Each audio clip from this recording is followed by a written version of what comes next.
Oh my god, hey! Oh my god, hey! Oh my god, hey! Oh my god. I am going to be talking about Andrew Lloyd Webber's new upcoming musical version of Cinderella. We begin with a song called Buns and Roses. I am here this evening, back in London's West End, outside the Gillian Lynn Theatre. 10 reasons I did not enjoy Andrew Lloyd Webber's Cinderella. It was suddenly announced that the show would be closing. Do I expect the show to actually make the Broadway run that was being talked about? Andrew Lloyd Webber's newly titled Bad Cinderella. If changes have been made, we can hope that this show has been improved.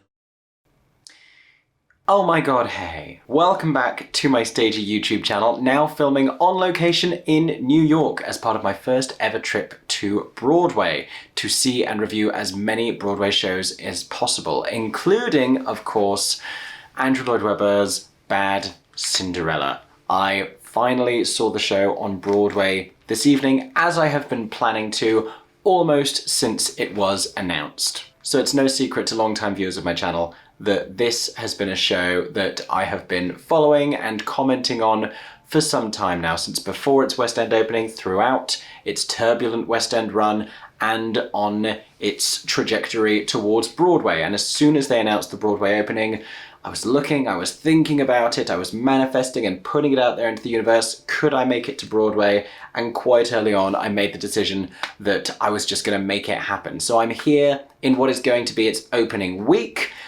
By the time that you see this video, the show will have already opened, and this will be coming out after the reviews embargo has ended. I did arrange to go and see the show via the team who are working on it, so I was invited to review the production, but what I actually saw was the final preview performance. Fun fact, the way that things work on Broadway, press don't go to opening night. All of the critics go to a series of press preview performances prior to opening night after the show has been frozen, so that what they're seeing is the final product, but the opening night is for investors and guests and family and friends and party and celebrations, and not for reviews. It's probably a better way to do it, but I saw the very last preview before opening night, which also happened to be on the evening of Sir Andrew Lloyd Webber's 75th birthday.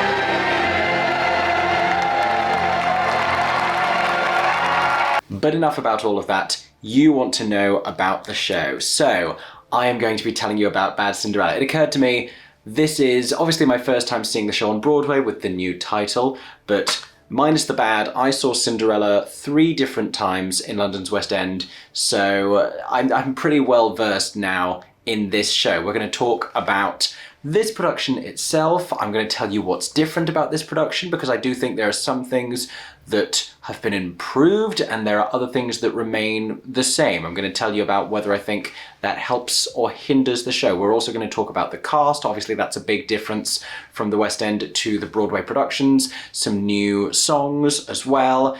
And I'm going to tell you general overview, what I think about this version of the show, because a lot has been said on social media. I'm here to give you my critical opinion. If you enjoyed today's video, needless to say, make sure you're subscribed. This is not going to be the end of this saga of Cinderella. I'm going to be doing another video where we talk through all of the reviews that the other critics have put out of the Broadway production, because I am so intrigued to read about what everyone else has thought. So I'm going to be doing a review roundup video, and then some other content as well. I've been vlogging all this week, so if you want to actually see me going around and watch the video of the moment that I decide to buy this bucket hat, make sure you're subscribed so you don't miss those as well. And if you want to see my videos before everybody else and gain access to some exclusive content, make sure you subscribe to be one of my YouTube members at the link in the description for just £2.99 a month. Also, one more thing. I know you want to hear about Bad Cinderella, and I'm going to get to it, but I am going to be running the Broadway Cares 5K to raise money for this amazing charity, Broadway Cares Equity Fights AIDS. The link in the description underneath my YouTube members link is to donate for that, and I'll probably do a pinned comment as well.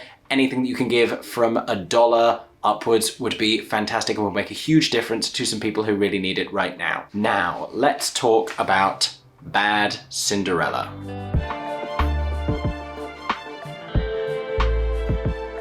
Okay, so broadly the show has stayed the same, but I'm going to talk you through some changes. I was frantically making notes in the intermission because I felt like I was there on very important business on behalf of you all and I didn't want to let you down. So there's a new opening number called Beauty is Our Duty.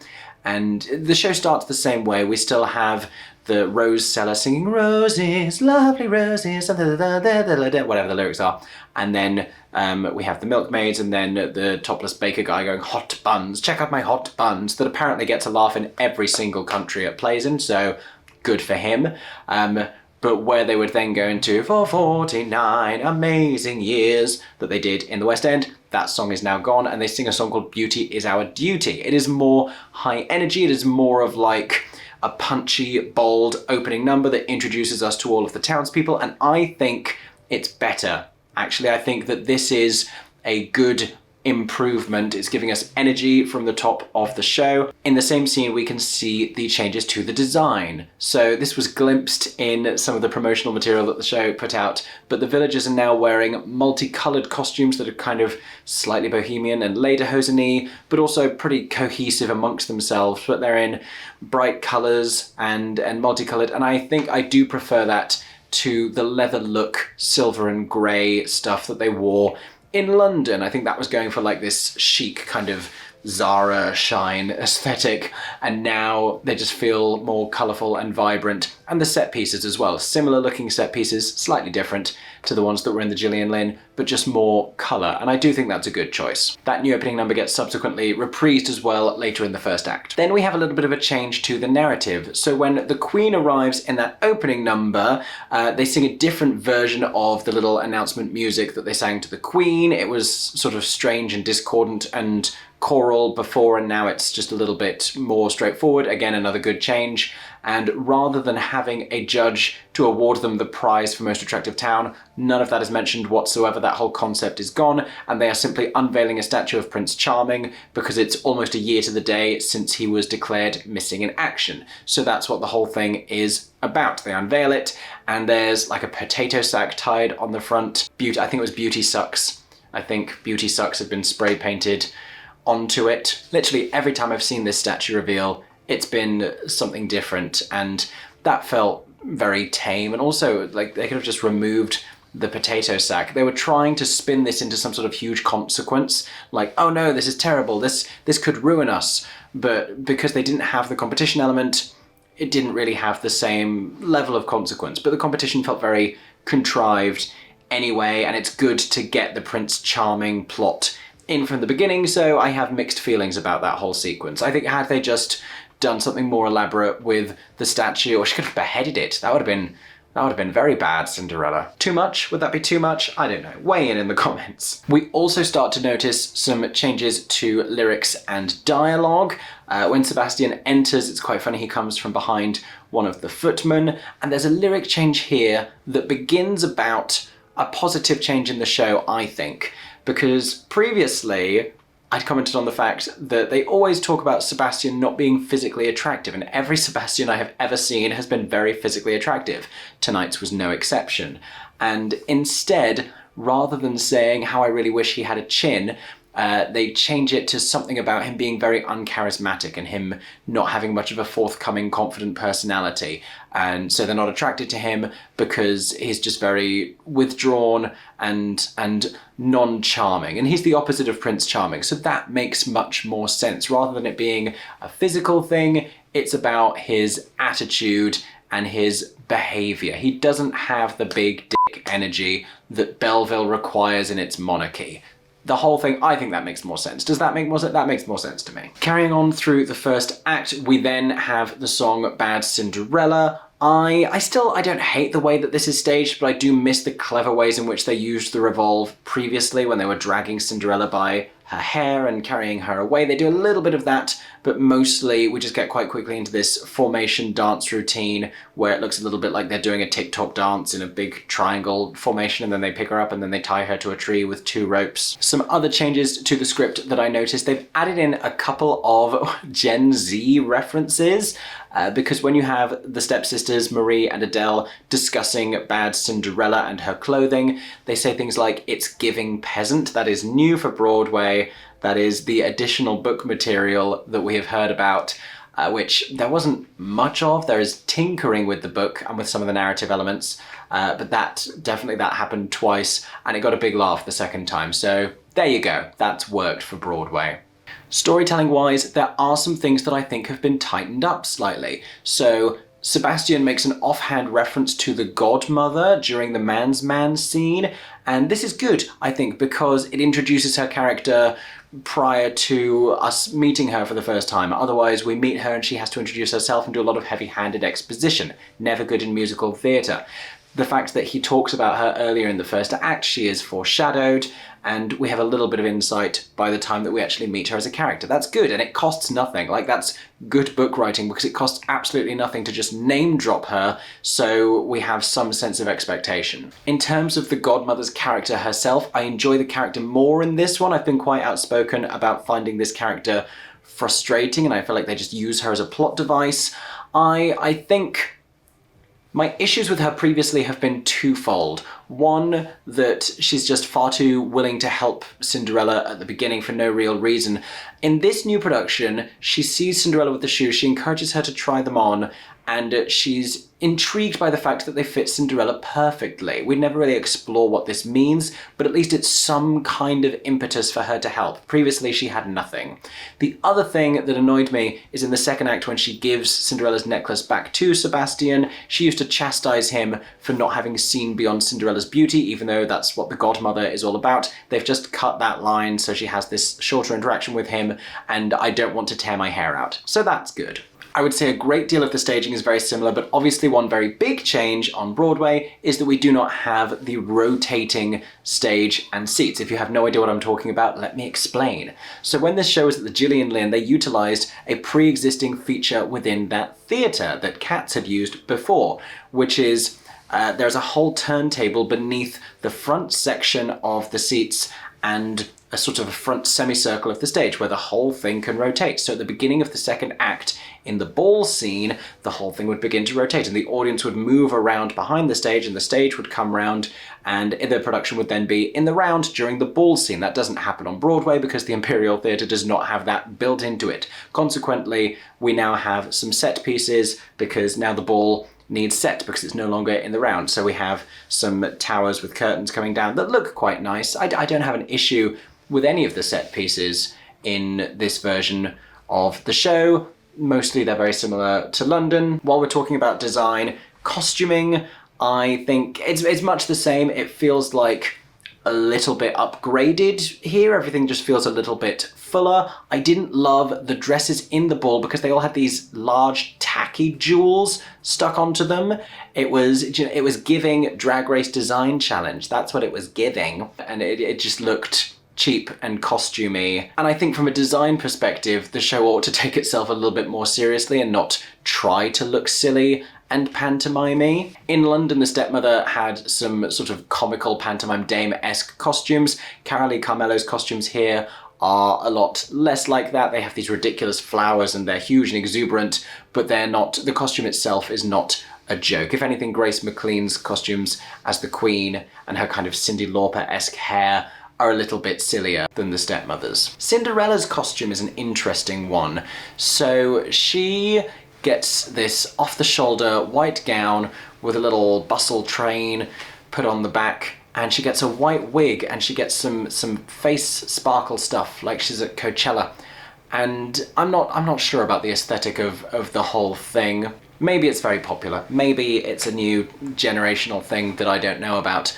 But I don't know if I'm buying into this look completely. Even if just the hair was brunette and long, or like a platinum blonde, but the silver is an odd choice. I don't know if it's meant to set her apart from everyone else at the ball. The fact that she's wearing white and none of the rest of them are, it works for the same reason that a bride pops at a wedding. The dress I like, I do, and I also like that it is revealed properly. Twice she gets a much better reveal than in London. Rather than just having a sheet pulled off of her and in a quiet, slow part of the music, slowly standing up, she gets a costume reveal rip off of her. We see her with the hair first, and then we get this tearaway costume reveal into the white dress during the end of Act 1, Godmother's song Beauty Has a Price, and then she gets a proper entrance where a crowd parts to reveal her at the back of the stage in the ball. So I like that we're giving her a little bit more status in this costume. But those have been some of the changes that I think improved the show on Broadway. What do I think of the rest of it?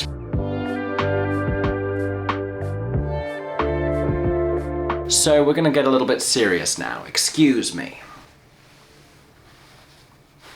Okay, so big picture here. I think a lot of the storytelling has been tightened on Broadway, and a lot of the earlier parts of the show we're getting out the message that we need to. The problem is, Cinderella as a character has never made less sense, at least in the West End. Even though it wasn't clear why she was bad Cinderella or why she ought to be so different to previous interpretations of Cinderella or what they were trying to say with this character who didn't look particularly different to everyone else on stage around her and who was her own worst enemy and didn't really do anything to affect the plot other than just eventually overcome her own stubbornness. Even though we had all of that in London, she at least was snarky and sarcastic and aggressive and biting, and you got why they didn't like her, why they weren't enamored with her. And Cinderella now on Broadway in Bad Cinderella is very peppy, and she's costumed a little bit more similarly to the villagers. Yes, she's in darker colours and she has a trench coat, but she's looking very bohemian, much as they are. She's got this wild hairstyle going on for most of the first act, and she looks like Janice from the film version of Mean Girls / Orfeh from the Legally Blonde musical. There was a lot more of a focus in London on her being ostracized because she looked so different, because they didn't like her appearance, and the Broadway script is still laden with references to her being ugly, that Carolee Carmello says as the stepmother, but we don't really feel why her personality is so distinct from everyone else, and that's a huge part of this show. We should feel like she has much more integrity and depth than all of the vapid, narcissistic people around her, but I think we don't spend enough time with her, and what time we do spend with her, she's just being very nasal and high-pitched and speaking very quickly and doing these sassy one-liners, but also giggling, and she just feels a little too peppy and happy and sprightly, and we miss an awful lot of her character. I think this is a critical problem on Broadway. We don't find her endearing, we don't relate to this Cinderella because we don't understand her. We don't know what it is that she wants. We get much more emotional insight into Sebastian's character. He gets to sing Only You, Lonely You, and we come to find out he's holding a torch for Cinderella. So there are more changes to the show. In London, she used to sing a song called Unbreakable that was not my favourite song in the world, but it did have lyrics about her revealing that she had always had a love for Sebastian, that she had never confessed. She now sings a different song in place of that, and we don't get that moment. I don't know that we ever get an admission of love from her towards Sebastian. I think it's just meant to be implied by her actions, and that I think is a problem, a very big problem. There remains a great many structural issues within the show. She used to sing a song in the second act called Far Too Late. She still sings that song, but where she used to sing it earlier and then have a reprise later that involved a bunch of other songs called Cinderella's Reprise, those are now back to back, so she sings for what feels like a very long time, and Far Too Late is meant to be her biggest emotional moment where she's lost and she's given up on this dream. And because she now goes immediately into the reprise of Bad Cinderella, what was I thinking when I always knew that I could never belong here? It just feels like she's got over it instantly. And again, there's no emotional impact of that song because she goes immediately to a different emotional place by the end of it. And we don't even get to applaud it because it's chased immediately by this party scene with Prince Charming. A great many of the songs are just slightly too long. Unfair is too long, Moment of Triumph is too long. They just have too many verses and too many choruses that say the same thing. The song I Know You is far too long and it remains ambiguous. This is a song in which the stepmother and the queen reunite as former co-worker prostitutes, and the number of times I've had to explain that to people because they haven't realised that that's what the song is getting at, and maybe you did in the comments and you think it's ridiculous that people didn't get that, but None of that song has changed for Broadway. I think it still remains too ambiguous. If they're going to throw these insults at each other, they could be much more barbed and they could be much more witty and clever, but also we need to get across the specificity of what it is that they're saying. Admittedly, that's a threat that then goes nowhere because nothing comes of it at the end of the show. Another structural issue that remains in the show is an example I've given before in the song Man's Man. We have a lot of dialogue, an awful lot of dialogue at the beginning, then we sing the song Man's Man, which has its own Oedipal issues that I'm not even going to get into. We finish, we clap, and then they immediately do a little reprise on the end. And the most obvious way of doing this, of rewriting this and restructuring this scene, is to have a bit of the dialogue. They perform Man's Man because they've been talking about Prince Charming, then she introduces to him, in some more dialogue, the concept of him getting married, and then they do the reprise that's about that. That ought to be the way that this scene is structured. It is not. Another scene that disappointed me a little bit is the interaction between Cinderella and her stepmother in the second act.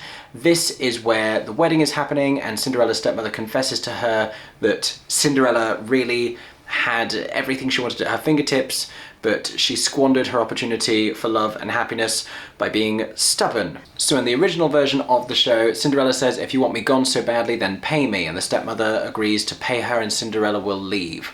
In the Broadway version, the stepmother is so delighted she's going to a palace, she doesn't care what Cinderella does, and Cinderella says, "You're just going to leave me to stay here in this house," and the stepmother's like, "Yeah, sure, whatever, stay in this dilapidated house," which is what Cinderella has wanted this whole time. It's her father's house and she'd have it back again, but she seems taken aback by this, and she suddenly puts a lot of uncharacteristic faith in what the stepmother has taught her, and she said, "But you said there were no prospects for a girl who was ugly and had no money," or something to that effect. And then the stepmother gives her some money just out of generosity, really, and it feels uncharacteristic for the both of them because the stepmother's being far too kind to her in this instance, and Cinderella is trusting far too much in what her stepmother has told her, having never really cared for her opinion before. A weird scene, and it's one where the stepmother stops feeling like a villain, which I think is an odd choice because we need a villain somewhere. And the only other note that I have written down in changes that did not work for me is something that didn't change and should have changed. In the reprise of the song that Sebastian and Cinderella sing to each other, "So long, farewell, I really must go," when he's just been told he has to get married, she says, who is the groom going to be? He replies, "Shut up, you knob, it's me." That would always get a big laugh in London, right? Nothing here. I don't think the word knob resonates as strongly with an American audience in a comedic way, because whatever her next line is, got a big laugh, but there was nothing, no laughing at the knob. No, there were no knob laughs. So I just think they should change that. There must be some other one-syllable word that they could put in there for him to call her instead of knob. I mean, let's not go like super explicit, but knob doesn't work. Knob doesn't work there.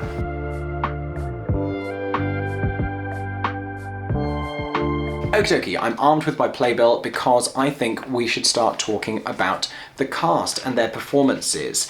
Some people seem to have been cast following a very similar mould to the West End production.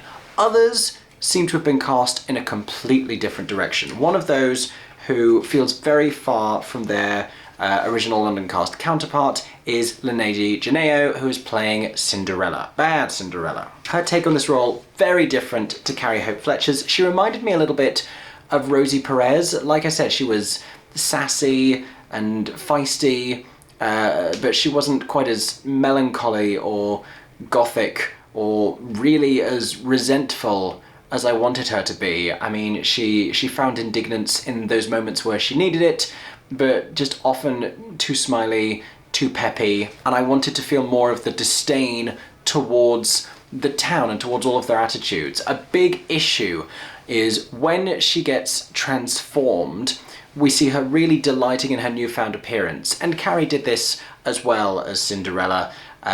She was slightly taken aback by it, but she had the line that I do think is a good line, where she says, "I can't believe I resisted this for so long, I look so much better."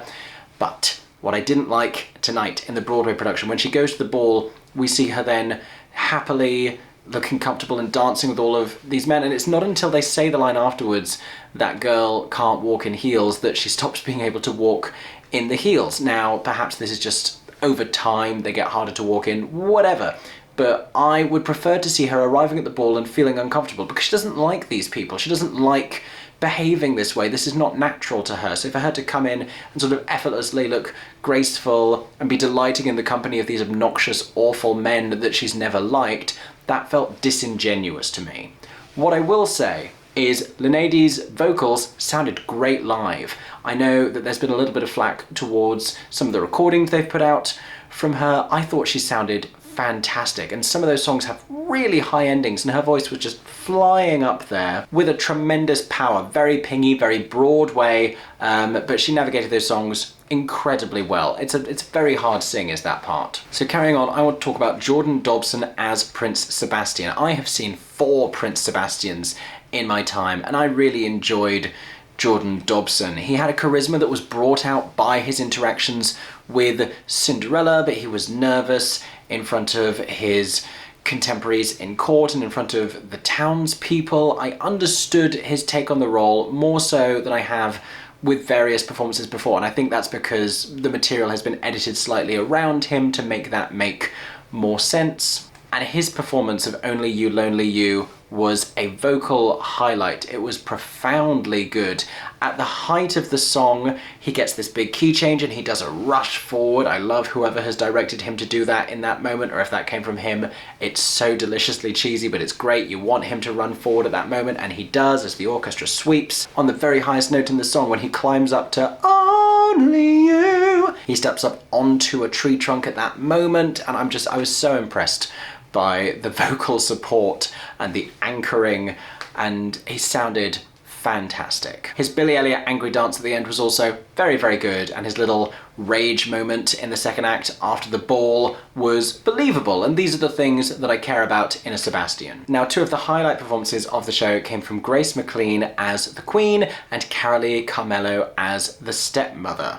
Now, they're playing these a little bit differently to the West End version. Rebecca Treherne played the Queen in the West End and was just slightly more demure and pretentious and very Marie Antoinette-esque, and just a little bit sort of snobbishly disillusioned with the realities of what was going on around her. Grace McLean is playing it comparatively manic, and I don't really know where she falls on certain things. When she first enters and the hunks kind of slightly teasing and bullying Sebastian, she shrieks about it, and then she orders them to give her press-ups, and then she talks about the testosterone, and then she says, no, I like it, and you don't know whose side she's on, whether she's encouraging the hazing of him, or whether she doesn't like that because she's his mother. You don't know where she falls in that moment, and it's kind of a similar level of hysteria throughout the rest of the show. She's funny, and she gives you some great facial expression, and her vocal similar tone, deceptively similar tone to Rebecca Treherne, which I found interesting. And there's so many moments where you can just look to her face for this glorious, gleeful mania,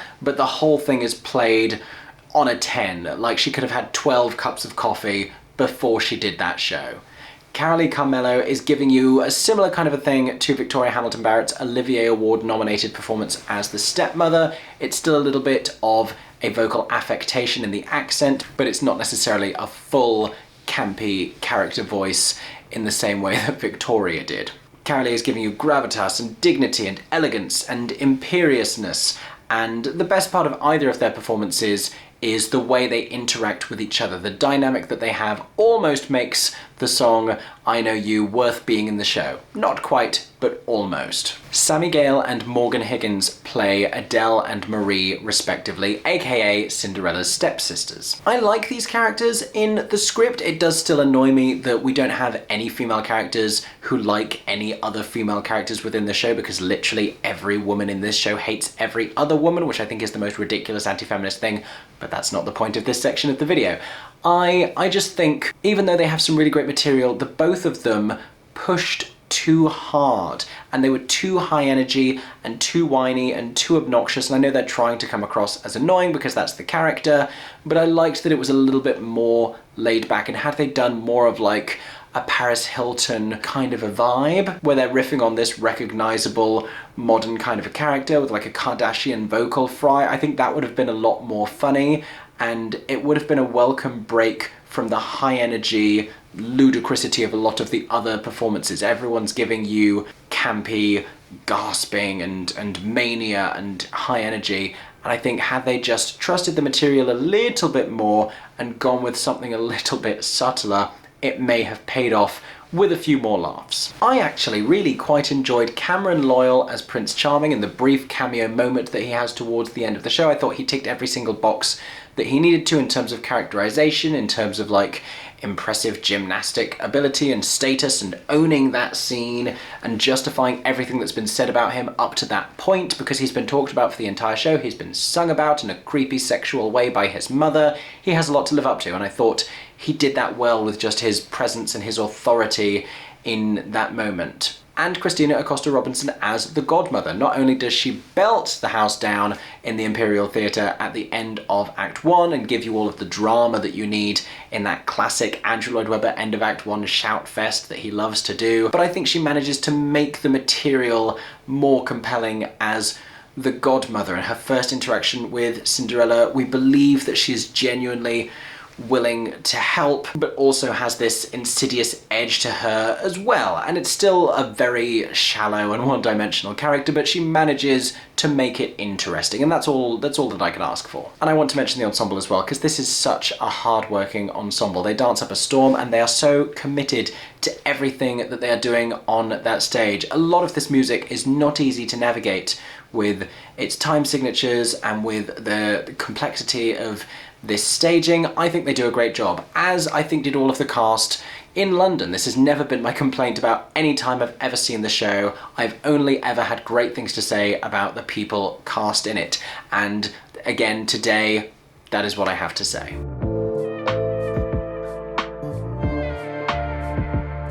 So I want to talk about which moments seemed to play best to an American audience, because for my personal highlight, I think it would have been Jordan singing Only You, Lonely You. I thought that was a tremendous moment. But for the audience in the Imperial Theatre, they loved the arrival of Prince Charming and the wedding that ensued. They also really loved the interaction between Grace and Carolee Carmello as the Queen and the stepmother. I think the way that that comedy has been slightly adapted for an American audience, I think they've done a good job there. I wasn't laughing as much as I did in the West End version, but people were laughing a lot around me, so I think that plays well to an American audience. And probably Man's Man as well. I mean, aside from the fact that I still find it incredibly bizarre that the Queen is singing about her son who is believed dead in such a lustful manner, it seemed to go down well. I think between the staging and between the topless hunks, that's literally what their characters are called, that's not me imparting my personal preferences, I think the audience was very responsive to that. But I also just feel like so many of the numbers in the show, there's just something that will prevent me from enjoying it, and normally it's where it sits within the narrative